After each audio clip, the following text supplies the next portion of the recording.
ధిన్నకు ధిన్నకుతా ధిన్నకు ధిన్నకుతా గల గల గల గల గల గల గల గల ధిన్నకు ధిన్నకుతా గజ్జలనే కట్టి తమరుకమే పట్టి నాట్యమే చేయుట అమ్మకు ఇష్టమట.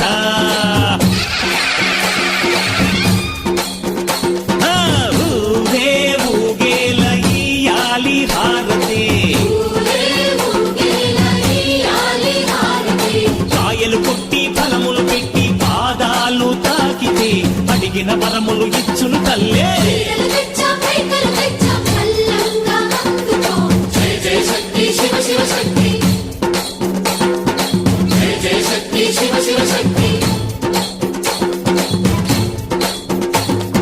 కంచిలో కామాక్షమ్మ, మధురలో మీనాక్షమ్మ, నువ్వే అమ్మ, కాశీలో అన్నపూర్ణవే, శ్రీశైలం భ్రమర